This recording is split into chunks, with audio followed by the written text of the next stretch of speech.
Dear student, welcome back to my channel study 7.0। स्वागत है हमारे इस नई वीडियो में। इस वीडियो में आज हम बात करने वाले हैं क्लास 10th का science BPI objective question paper. यह जैक द्वारा जारी किया गया मॉडल पेपर है। ठीक है स्टूडेंट, तो आपको इस जो भी क्वेश्चन है सारे क्वेश्चन को अच्छे से पढ़ लेना है। यह जैक द्वारा जारी किया गया क्वेश्चन है जो कि आपके एग्जाम में पूछे जा सकते हैं। तो स्टूडेंट, यदि आप हमारे यूट्यूब चैनल पर पहली बार आए हैं तो हमारे चैनल को सब्सक्राइब कर लें। तो चलिए हम क्वेश्चन शुरू करते हैं। क्वेश्चन नंबर फर्स्ट, रक्त किसके कारण लाल दिखाई देता है? रक्त किसके कारण लाल दिखाई देता है? जब आप देखते होंगे जो हम ब्लड होता है, ब्लड रेड कलर का दिखाई देता है, उसके पीछे क्या कारण है? ठीक है, तो पहला ऑप्शन हीमोग्लोबिन के कारण, ऑप्शन 2 कोशिका के कारण, ऑप्शन 3 दोनों, या ऑप्शन 4 इनमें से कोई नहीं। तो रक्त जो है स्टूडेंट वो हीमोग्लोबिन के कारण लाल दिखाई देता है। किसके कारण दिखाई देता है? हीमोग्लोबिन के कारण लाल दिखाई देता है। क्लियर है? नेक्स्ट क्वेश्चन देखते हैं हम लोग। Question number 2। क्वेश्चन नंबर 2 हमारा है, स्त्रियों में कितने दिनों की गर्भ अवस्था होती है? स्त्रियों में कितने दिनों की गर्भ अवस्था होती है? क्लियर है? तो यहाँ से हम देख लेते हैं। ऑप्शन नंबर ए 8 महीना, ऑप्शन 2 14वें दिन, ऑप्शन 3 9वें महीने, और ऑप्शन 4 9वें महीने 10 दिन। तो हमारा राइट आंसर हो जाएगा 9वें महीने 10 दिन। कितने दिन की गर्भ अवस्था होती है? 9वें महीने 9 महीना 10 दिन के। क्लियर है? नेक्स्ट क्वेश्चन नंबर देखते हैं। क्वेश्चन 3 हमारा है, परागन क्या है? परागन क्या है? ठीक है, आप सुने होंगे परागन कहाँ पे पाया जाता है? परागन पेड़ पौधों में पाया जाता है। तो ऑप्शन पहला है लघु बीजाणु, ऑप्शन 2 दीर्घ बीजाणु, ऑप्शन 3 नर युग्मक, और ऑप्शन 4 मादा युग्मक। तो परागन जो है परागन दीर्घ बीजाणु है। परागन क्या है? दीर्घ बीजाणु है।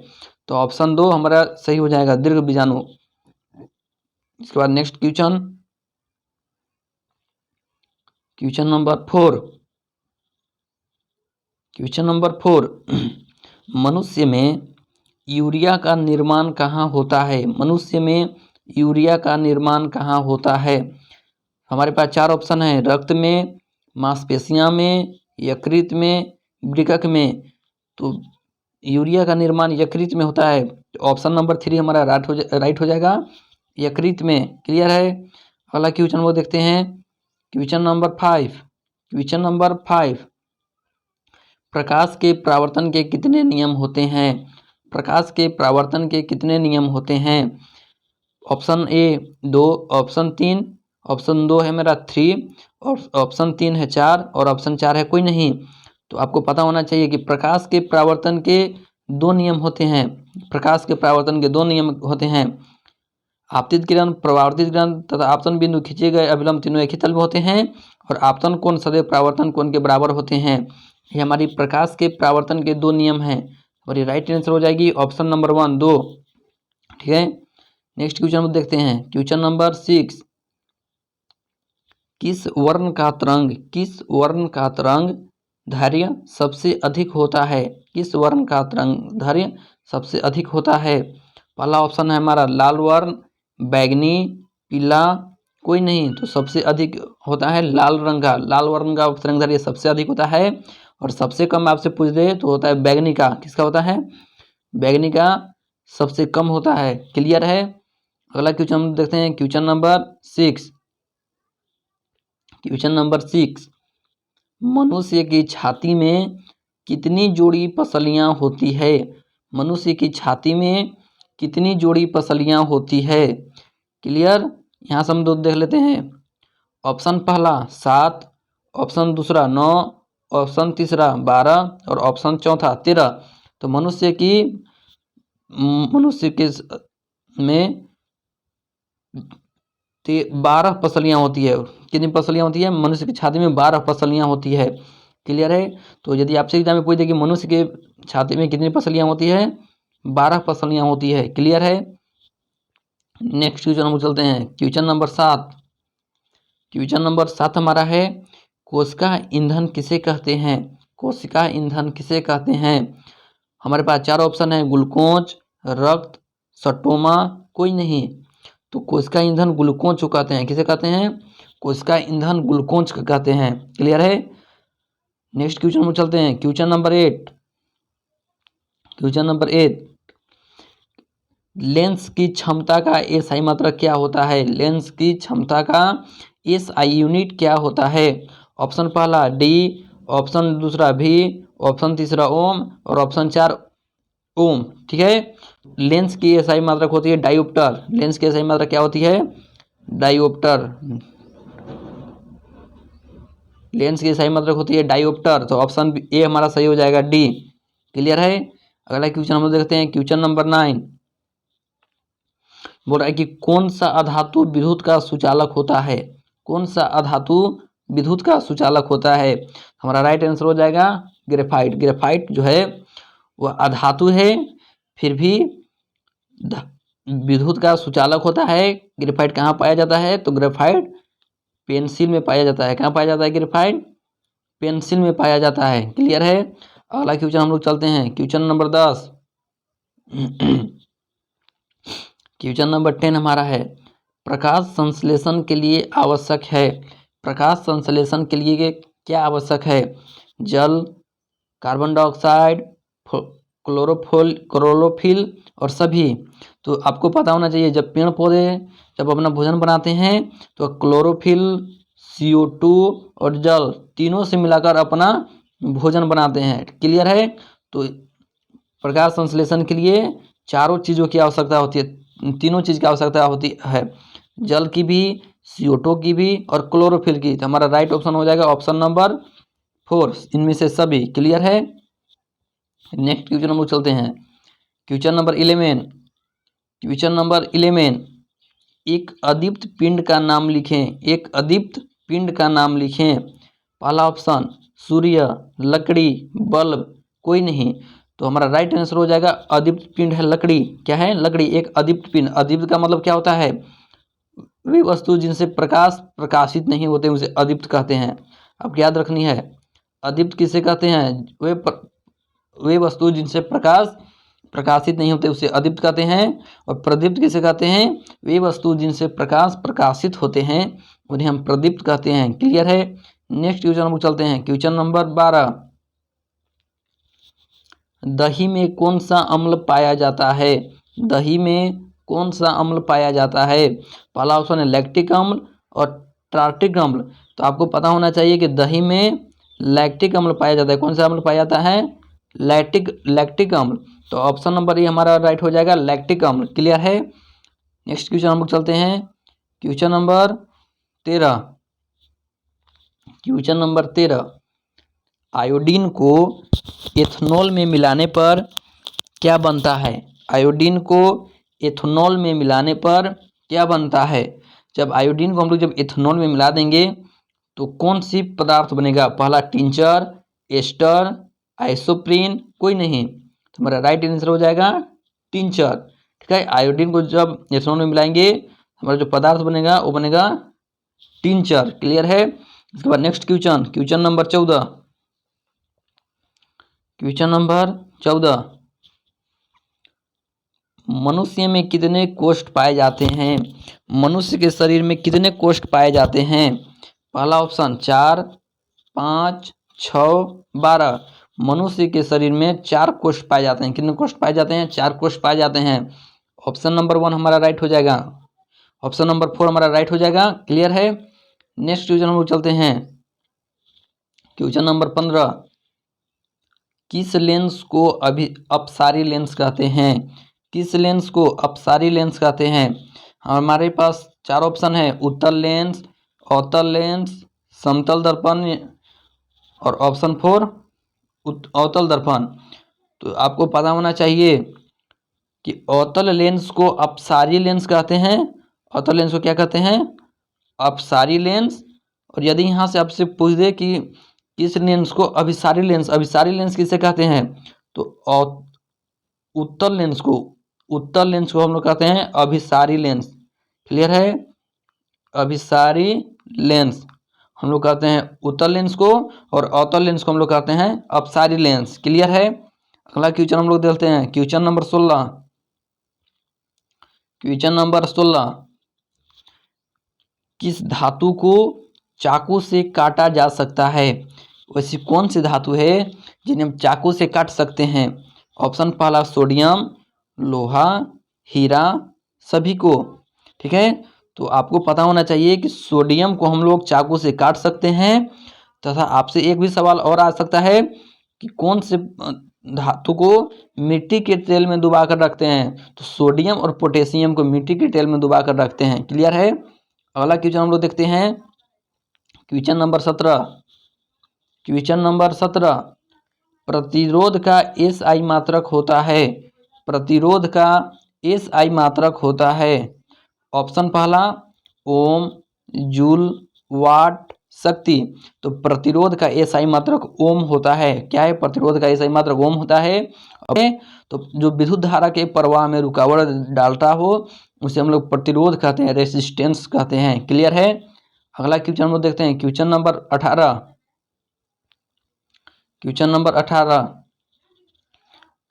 सिलिका में कौन सा अम्ल पाया जाता है? सिलिका में कौन सा अम्ल पाया जाता है? ट्राइटिक अम्ल, लैक्टिक अम्ल, HCl, एस्टिक अम्ल। तो सिरका में, दारू में ट्राइटिक अम्ल पाया जाता है। कौन सा अम्ल पाया जाता है सिरका में? ट्राइटिक अम्ल पाया जाता है। क्लियर है? नेक्स्ट क्वेश्चन में देखते हैं, क्वेश्चन नंबर 19। क्वेश्चन नंबर 19, ए मीटर को किस क्रम में जोड़ा जाता है? ए मीटर को किस क्रम में जोड़ा जाता है? ठीक है, और यहाँ से आपसे पूछते कि ए मीटर को कैसे दर्शाया जाता है? तो ए मीटर का दर्शाने का यह फॉर्मूला, इसका यह चिन्ह है। ए मीटर को इस तरह से प्रदर्शित किया जाता है। क्लियर है? ए मीटर को किस क्रम में जोड़ा जाता है? श्रेणी क्रम में, समानांतर क्रम में, दोनों क्रम में, कोई नहीं। तो ए मीटर को हम लोग श्रेणी क्रम में जोड़ रहे हैं और वोल्ट मीटर को हम लोग समानांतर क्रम में जोड़ते हैं। क्लियर है? यदि आपसे पूछे कि वोल्ट मीटर को किस क्रम में जोड़ते हैं? वोल्ट मीटर को समानांतर क्रम में जोड़ते हैं। Clear? Next question, question number 20, focus दूरी वक्रता त्रिज्या की होती है। फोकस दूरी वक्रता त्रिज्या की होती है। पहला ऑप्शन दुगनी, आधी, तिगुनी, कोई नहीं। तो फोकस दूरी वक्रता त्रिज्या की आधी होती है। कितनी होती है? आधी होती है। फोकस दूरी वक्रता त्रिज्या की आधी होती है। क्लियर है? नेक्स्ट क्वेश्चन में चलते हैं, क्वेश्चन नंबर 21। क्वेश्चन नंबर 21, स्पष्ट दर्शन की न्यूनतम दूरी होती है। स्पष्ट दर्शन की न्यूनतम दूरी होती है 25 मीटर, 25 सेंटीमीटर, -25, कोई नहीं। तो आपको पता होना चाहिए कि स्पष्ट के लिए 25 सेंटीमीटर न्यूनतम दूरी होती है। कितनी होती है? 25 सेंटीमीटर दूरी होती है। तो ऑप्शन नंबर सेकेंड हमारा राइट हो जाएगा, 25 सेंटीमीटर। और आपसे पूछ दे कि आंखों में कौन सा लेंस रहता है? आंखों में कौन सा लेंस रहता है? उत्तल लेंस। आंखों में कौन सा लेंस होता है? उत्तल लेंस। आपको याद कर लेनी है, आंखों में कौन सा लेंस होती है? उत्तल लेंस। क्लियर है? अगला क्वेश्चन वीवीआई क्वेश्चन है, संगमरमर का आणविक सूत्र होता है। संगमरमर का आणविक सूत्र होता है। संगमरमर का आणविक सूत्र क्या होता है? देख लेते हैं हम लोग इसका option. Option A CaSO4, option B CaCO3, option 3 NH3, option 4 H2O। तो हमारा राइट आंसर हो जाएगा ऑप्शन सेकेंड CaCO3। CaCO3 संगमरमर का रासायनिक सूत्र होता है। क्या होता है? संगमरमर का रासायनिक सूत्र होता है। Next question, question number 23। Question number 23, एक तरल संयोजी ऊतक है। एक तरल संयोजी ऊतक है। ऑप्शन पहला रक्त, हीमोग्लोबिन, दोनों, कोई नहीं। तो जो तरल संयोजी ऊतक है वह है रक्त। ठीक है, तरल संयोजी ऊतक हम लोग किसी को बोलते हैं? रक्त को, खून को। तो ऑप्शन ए हमारा राइट हो जाएगा, रक्त। नेक्स्ट क्वेश्चन को देखते हैं, क्वेश्चन नंबर 24, इंद्रधनुष में कितने रंग होते हैं? इंद्रधनुष में कितने रंग होते हैं? 3, 7, 6, 5। तो इंद्रधनुष में 7 रंग होते हैं। टोटल कितने रंग होते हैं? 7 रंग होते हैं, जिसको हम लोग बोलते हैं बैनिया पिनाला। क्या बोलते हैं? बैनिया पिनाला, यहीं से आप इसको जान सकते हैं, बैगनी, नीला, ऑरेंज, हरा। क्लियर है। नेक्स्ट क्वेश्चन हम लोग चलते हैं, क्वेश्चन नंबर 25। क्वेश्चन नंबर 25, श्वेत प्रकाश का कौन सा वर्ण किसी प्रिज्म से गुजारने के बाद सबसे कम झुकता है? श्वेत प्रकाश का कौन सा वर्ण किसी प्रिज्म से गुजारने के बाद सबसे कम झुकता है? इसका हम लोग ऑप्शन देख लेते हैं, बैगनी, नीला, लाल, पीला। हमारा राइट आंसर हो जाएगा लाल। सबसे कम झुकने वाला कौन सा वर्ण है? लाल। क्लियर है। नेक्स्ट क्वेश्चन हम लोग देखते हैं, क्वेश्चन नंबर 26। क्वेश्चन नंबर 26, वैद्युत प्रतिरोधकता निर्भर करती है, वैद्युत प्रतिरोधकता निर्भर करती है, रेसिस्टेंस किस पे निर्भर करती है? चालक की लंबाई पर, चालक की अनुप्रस्थ काट पर, चालक की पदार्थ की प्रकृति पर, इनमें से सभी। तो आपको पता होना चाहिए कि जो रेसिस्टेंस होती है वो चालक की लंबाई पर, चालक की अनुप्रस्थ पर और चालक की पदार्थ की प्रकृति पर, ये तीनों पे निर्भर करती है। कौन? रेसिस्टेंस। इसका राइट आंसर हो जाएगा ऑप्शन नंबर डी, इनमें से सभी। क्लियर। अगला क्वेश्चन में देखते हैं, क्वेश्चन नंबर 27। क्वेश्चन नंबर 27, एक यूनिट विद्युत ऊर्जा का मान होता है, एक यूनिट विद्युत ऊर्जा का मान होता है 3.6 into 10⁻³ joule, 3.6 into 10⁻⁴ joule, 3.6 into 10⁻⁵ joule, 3.6 into 10⁻⁶ joule. तो हमारा राइट आंसर हो जाएगा ऑप्शन नंबर डी। एक यूनिट विद्युत ऊर्जा का मान 3.6 इंटू 10⁻⁶ जूल होता है। क्लियर है। अगला क्वेश्चन नंबर देखते हैं, क्वेश्चन नंबर 28। क्वेश्चन नंबर 28, किस दर्पण की फोकस दूरी ऋणात्मक लिया जाता है? किस दर्पण की फोकस दूरी ऋणात्मक लिया जाता है? समतल दर्पण, अवतल दर्पण, उत्तल दर्पण, सभी दर्पण में। तो उत्तल दर्पण का जो मान होता है हमेशा ऋणात्मक होता है और अवतल दर्पण का मान हमेशा देखिए आप याद रखना, उत्तल दर्पण हमेशा ऋणात्मक होता है और अवतल दर्पण हमेशा धनात्मक होता है। क्लियर है। अगला क्वेश्चन हम देखते हैं, क्वेश्चन नंबर 29, लेंस की फोकस दूरी एफ और वक्रता त्रिज्या आर में क्या संबंध है? लेंस की फोकस दूरी एफ और वक्रता त्रिज्या आर में क्या संबंध है? एफ बराबर आर, एफ बराबर r/2, एफ बराबर r/3, कोई नहीं। तो इसका राइट आंसर हो जाएगा ऑप्शन नंबर बी, एफ बराबर r/2। फोकस दूरी की फॉर्मूला क्या होती है? एफ बराबर r/2। क्लियर है। तो ऑप्शन नंबर बी हमारा राइट हो जाएगा, एफ बराबर r/2। Next question, question number 30। Question number 30, ककरा पार नाभिकीय संयंत्र किस राज्य में स्थित है? ककरा पार नाभिकीय संयंत्र किस राज्य में स्थित है? गुजरात में, कर्नाटक में, राजस्थान में या महाराष्ट्र में? इसका राइट आंसर हो जाएगा ऑप्शन ए, गुजरात में। ककरा पार नाभिकीय संयंत्र गुजरात में स्थित है। कहाँ स्थित है? गुजरात में स्थित है। क्लियर है। अगला क्वेश्चन हम देखते हैं, क्वेश्चन नंबर 31।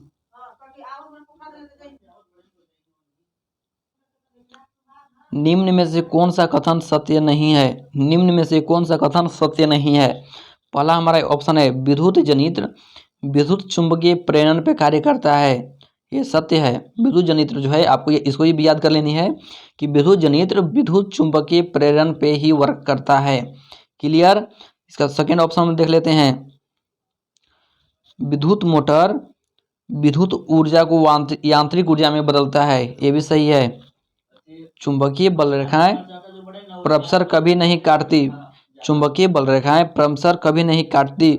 और ऑप्शन डी हमारा है, हरे विद्युत रोधन वाला तार प्रायः विद्युतमय तार होता है। ये आपको पता होना चाहिए। जब भी आप वायरिंग करते हैं तो आपको 3 तरह के तार वहाँ पे देखने को मिलता है, एक रेड कलर, एक ब्लैक कलर और एक ग्रीन कलर। तो जो इसमें जो रेड कलर होती है वो हमारी प्लस होती है और जो हमारी ब्लैक कलर होती है वो माइनस होती है और जो ग्रीन कलर की तार होती है वो विद्युतमय होती है, उसमें कोई भी विद्युत धारा का प्रवाह नहीं होता है। क्लियर है। अगला क्वेश्चन हम लोग चलते हैं, question number 32। Question number 32,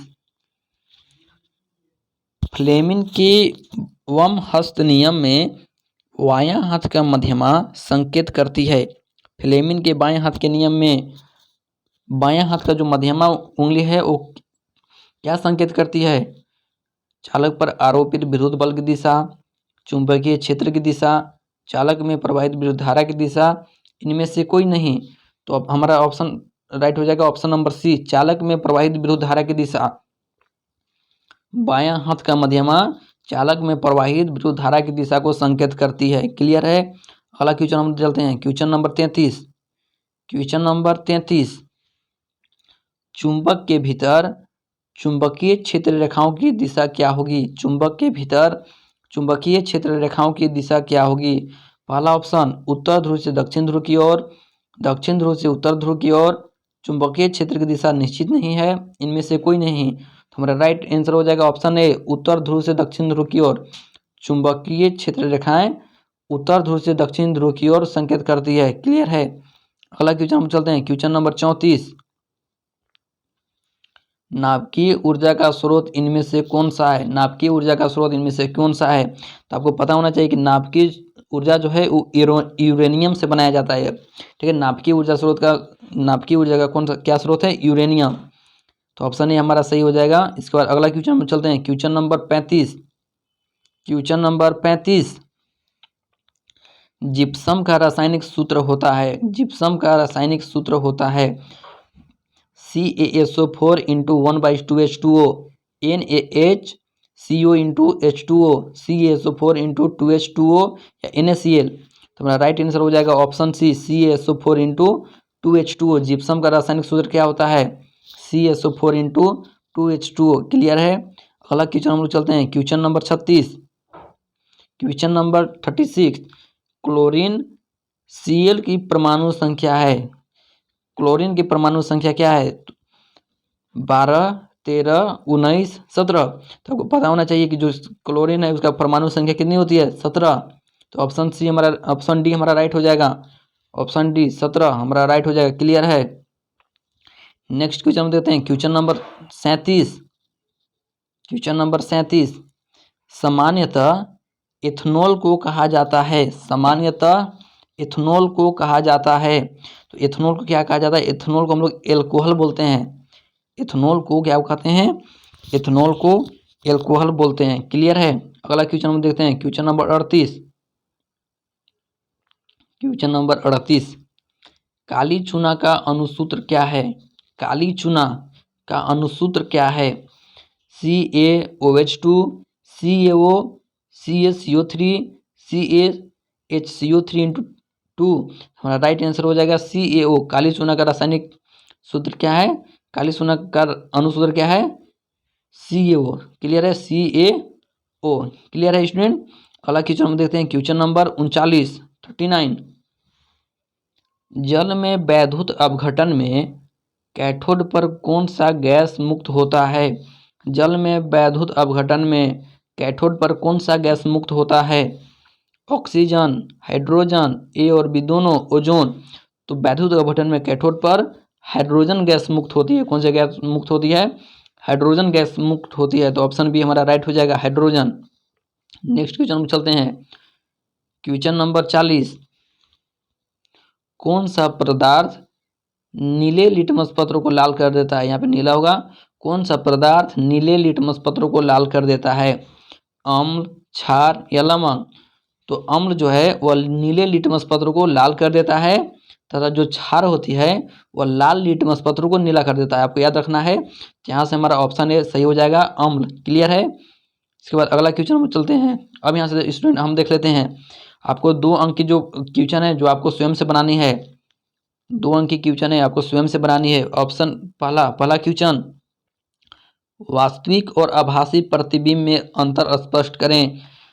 real image तथा वर्चुअल इमेज में आपको अंतर लिखना है। ऑप्शन सेकेंड, उत्तल लेंस को अभिसारी लेंस क्यों कहा जाता है? ठीक है, उत्तल लेंस को अभिसारी लेंस क्यों कहा जाता है? क्वेश्चन थर्ड, आकाश का रंग नीला क्यों दिखाई देता है? क्वेश्चन 4, प्रतिरोधों का समायोजन क्या है और ये कितने प्रकार के होते हैं? आप पढ़े होंगे समांतर क्रम संयोजन और श्रेणी क्रम संयोजन। क्लियर है? क्वेश्चन नंबर 5, लेंस सूत्र को लिखें और सत्यापित करें। लेंस सूत्र को लिखना है, उसको सत्यापित करना है। क्वेश्चन 6, दृष्टि दोष क्या है या कितने प्रकार के होते हैं? दृष्टि दोष के बारे में आपको बताना है, वो कितने प्रकार के भी होते हैं। क्वेश्चन 7, लोहे की वस्तु को पेंट क्यों किया जाता है? इसका क्या कारण है? इसका रीजन क्या है? क्वेश्चन नंबर 8, खनिज और अयस्क को परिभाषित करें। खनिज और अयस्क को परिभाषित करें। क्वेश्चन 9, क्रियाशील समूह क्या है या क्रियाशील समूह किसे कहते हैं? ठीक है, अब यहाँ से हम आ जाते हैं क्वेश्चन नंबर 10, समव्यवता किसे कहते हैं? समव्यवता किसे कहते हैं? क्वेश्चन 11, प्लास्टर ऑफ पेरिस क्या है? इसे प्रयोगशाला में किस प्रकार बनाया जाता है? एक क्वेश्चन भी आई है आपके लिए। क्वेश्चन नंबर 12, स्वपोषी तथा विषम पोषी में अंतर स्पष्ट करें। स्वपोषी तथा विषम पोषी में अंतर स्पष्ट करें। और यदि आपने हमारे यूट्यूब चैनल को अभी तक सब्सक्राइब नहीं किया है तो हमारे चैनल को जरूर सब्सक्राइब कर लें। इस तरह के जितने भी मॉडल सेट हैं, सारे मॉडल सेट आपको हमारे चैनल पे मिल जाएंगे।